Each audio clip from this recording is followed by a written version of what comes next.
तो चलिए शुरुआत करते हैं इस वीडियो की।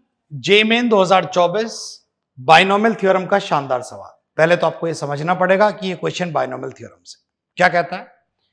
The number of integral terms in the expansion of this is equal to, इसके अंदर कितनी इंटीजर टर्म्स आने वाली है, कितनी इसके अंदर इंटीजर टर्म्स आने वाली है, और इसका अंदाजा आपको जो है वो कौन लगाएगा, वो आपको जनरल टर्म लगाएगी।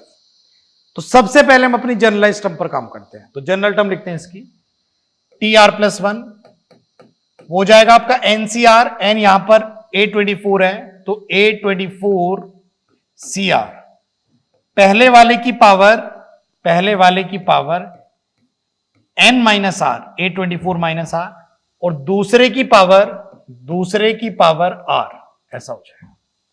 आप अगर इसे और ज्यादा सहूलियत से लिखेंगे तो ये हो जाएगा A24 CR, 7 की पावर मल्टीप्लाई होती है, यही रीजन है A24 माइनस R बाई 2 आ जाएगा, ये 11 raise to the power R by 6 आ जाएगा।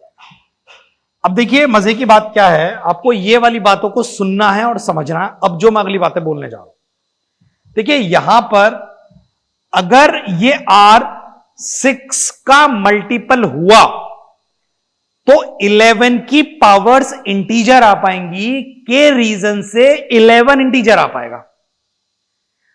लेट अस सपोज R हो गया 2, तो ये हो गया 2/6 यानी 1/3, और 11 की 1/3 रैशनल ना होके रैशनल में चला गया।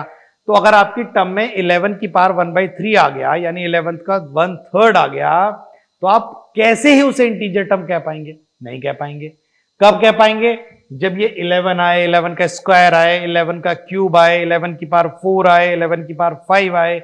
वो कब संभव है? वो उसकी पावर्स है। वो पावर्स 1 2 3 4 5 6 कब आएंगी? पावर्स तो R/6 है, जब R 6 का मल्टीपल होगा, जब R 6 का मल्टीपल होगा।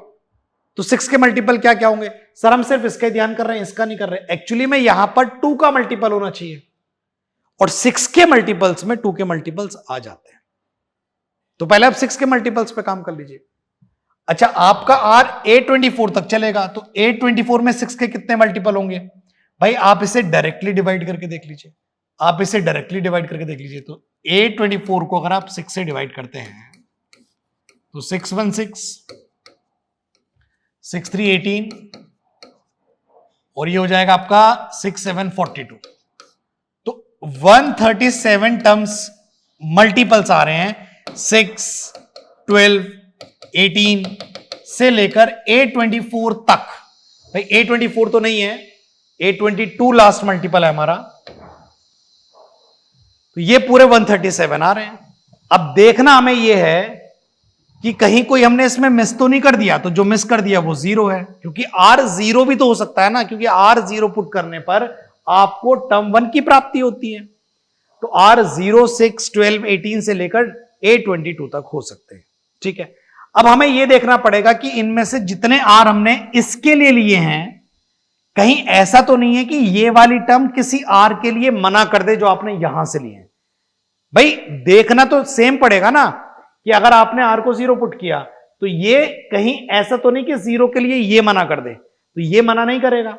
और आप ध्यान से अगर देखें तो ये सब 6 के मल्टीपल्स हैं, सब 6 के मल्टीपल्स हैं। तो जब आप यहां पर सब 6 के मल्टीपल्स रखेंगे तो एक इवन नंबर में से सबट्रैक्ट होगा, 6 का मल्टीपल एक इवन नंबर है, तो इवन में से सबट्रैक्ट होगा एक इवन नंबर, और वो डिवाइड होगा इवन नंबर से, तो वो कभी भी रैशनल यानी कि फ्रैक्शन में नहीं आएगा। यानी कि यहां से निकाला गया हर वैल्यू ऑफ 6 का मल्टीपल, हर वैल्यू ऑफ 6 का मल्टीपल इंक्लूडिंग 0 यहां पर काम कर रहा है। तो 137 निकले थे ये और एक 0, तो आपको 138 इंटीग्रल टर्म्स मिलेंगी। मैं उम्मीद करता हूं ये बात आपको समझ में आई होगी।